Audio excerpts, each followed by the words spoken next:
La diversité est extrêmement importante parce que c'est ce qui fait la richesse pour pouvoir innover. Et aujourd'hui, qu'est-ce qu'on fait dans une entreprise? En tout cas, qu'est-ce qu'on fait chez IBM?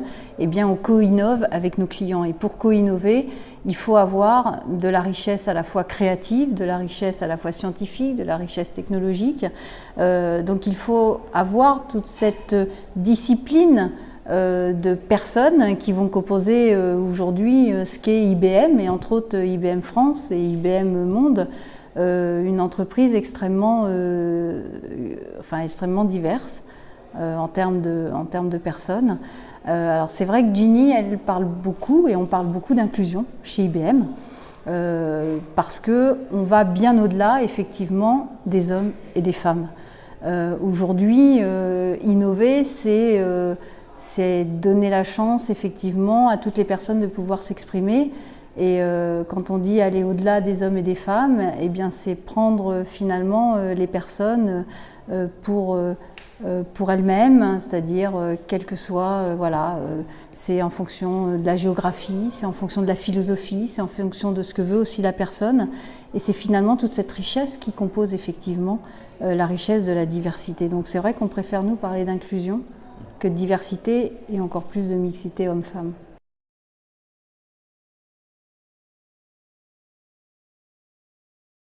La formation est essentielle, et je pense qu'il faut aller au-devant des jeunes pour leur expliquer ce que sont les métiers de la technologie et qu'est-ce que sont les nouvelles technologies. Aujourd'hui, j'interviens pas mal dans des lycées, dans des, je dirais des écoles supérieures, mais aussi on reçoit des collèges, des lycées au sein d'IBM.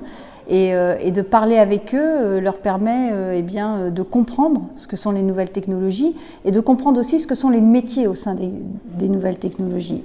C'est vrai qu'on parle souvent des métiers de développeurs, et on a besoin effectivement de développeurs, on a besoin de mathématiciens, on a besoin de data scientists, et on a besoin aussi de futurs talents qui vont faire les métiers de demain.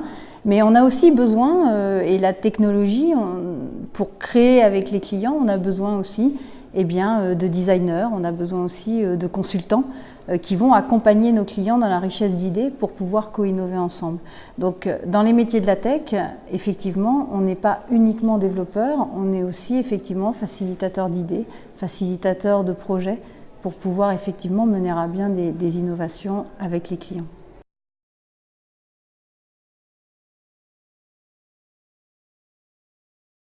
Je pense qu'il faut être curieux déjà. Il faut être curieux, il faut avoir envie. Je crois que l'envie d'apprendre, c'est extrêmement important parce que les innovations, on en voit tous les jours. Quand on est dans une entreprise comme IBM, il y a quasiment tous les jours quelque chose qui se passe.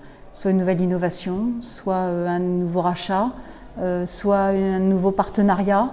Bref, on est dans un monde qui bouge tous les jours. Donc oui, il faut être extrêmement curieux, il faut être extrêmement ouvert. Il faut travailler beaucoup en collaboration, ça c'est essentiel. Donc il faut aimer les autres finalement. Je pense que l'empathie est extrêmement important, aimer les autres et vouloir avoir cette envie de créer ensemble. Même si après on peut avoir des métiers qui peuvent être quand même un petit peu plus entre guillemets isolés. Comme le métier de codeur, c'est vrai qu'ils sont souvent, ils peuvent être entre eux, mais ils sont concentrés sur leur job.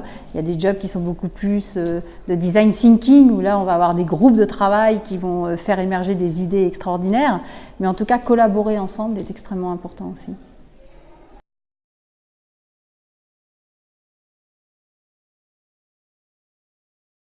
Des personnes inspirantes dans mon parcours. J'ai toujours eu beaucoup d'admiration pour Marie Curie, pour son parcours, pour ce qu'elle a fait, pour son abnégation et pour la femme en retrait finalement qu'elle était. Je trouve qu'elle a beaucoup de mérite. Après, j'ai beaucoup d'admiration pour des jeunes femmes aujourd'hui qui font des choses assez extraordinaires, qui ne sont pas forcément femmes de tech pure, mais si on parle de Marjolaine Grondin qui a créé Jam, qui est aujourd'hui une des pépites quand même des startups de France, elle fait un boulot extraordinaire en fait avec son équipe. Et vous parliez de soft skills, elle a des soft skills absolument extraordinaires, c'est-à-dire qu'elle est très proche de ses équipes, et elle emmène vraiment son entreprise de manière extrêmement novatrice, toujours à rechercher des idées. Et puis aussi, une personne qui est extraordinaire, c'est Aurélie Jean, qui est absolument incroyable, que je connais très bien et qui est une personne très humble et à la fois une grande numéricienne, en tout cas, qui adore l'intelligence artificielle.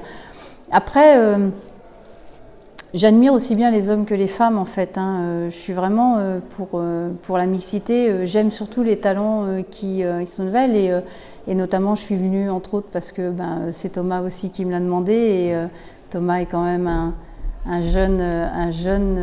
une jeune personne talentueuse qui a créé quand même Golem et aujourd'hui qui fait quelque chose qui est assez novateur, qui est même, je pense, assez complémentaire avec ce qu'on pourrait faire à IBM. Donc on en a parlé tout à l'heure et c'est aussi ce genre de lien en fait qui crée des idées.